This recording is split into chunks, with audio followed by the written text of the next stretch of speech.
This will be a part of a high-speed route. It's a city track, but this is a part of a high-speed route. And the next stop will be in 15 kilometers. It's a unique track because no one in the world can accelerate a vehicle up to 500 kilometers per hour on such a distance and then pull it up.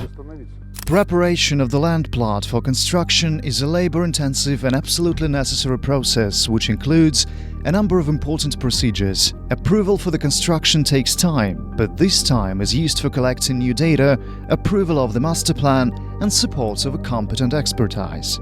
This is another variant of a city system. It is built with different logics. Here we shall have a string truss, and here a semi-rigid rail. It will be not high. Its height is only 15 centimeters, on a span of 40 meters length. Imagine an ordinary rail like this one. If placed on 40 meters span, it will break under its own weight. But this one will not break. It will be straight, and a rolling stock of 10 tons weight will move on it. The works that are presently underway on the territory of the future EcoPark are called engineering survey. Such engineering survey is necessary for the selection of the construction site, creation of the plan of future facilities, arrangement of temporary land allocation for laying engineering networks. Engineering survey includes engineering geodesic and engineering geological surveying. So, as to save time, they are carried out in parallel on our plot.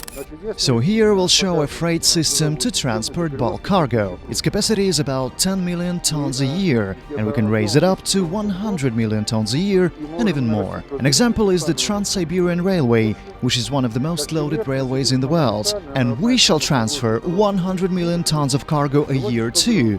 This is a lightweight structure operating on absolutely different logics. We shall also demonstrate it. Engineering geodesic survey ensures obtaining topographic and geodesic matters, including data on the local terrain and existing surface and underground facilities. Data received as a result of the engineering geodesic survey is the basis for the preparation of the required project documents, master plan, projects of planning and reconstruction, working drawings.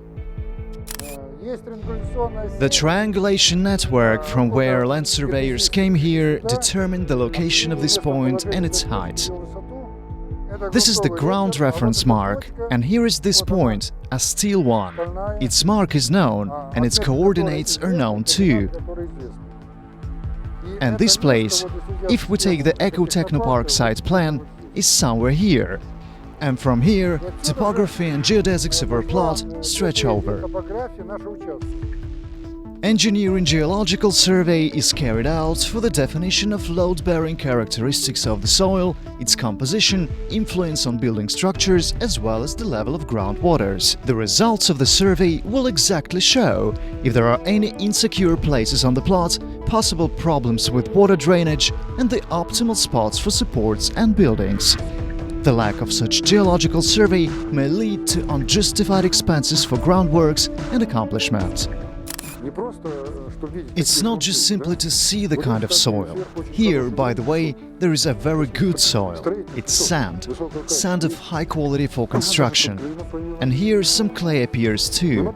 We must know what kind of soil we have at the depth, so as to define its load-bearing capacity. Therefore, the drill logs bring up the soil for us to define its load-bearing capacity. We'll know the composition of soil and the whole plot will be respectively drilled. We have to know the load-bearing capacity at every point by depth.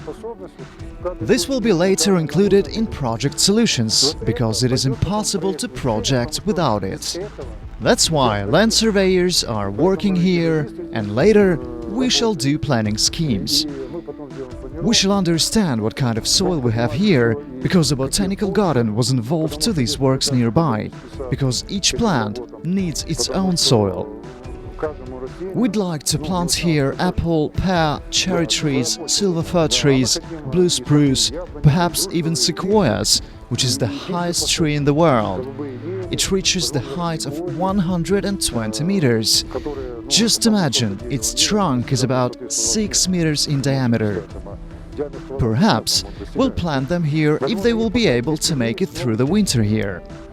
This is done so that customers from all over the world could arrive here, see it and place their orders.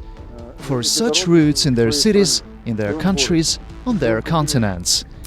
That's why it's called EcoTechnoPark, and eco goes first in the name. Restoration of ecology with higher quality, different soil, with gardens that will provide us with ecologically clean food. And the roots above them will not interfere with the soil and gardens. They will not kill a single living object, neither a human being nor an animal, because it's going over ground and does not cross with land surface, where we actually live.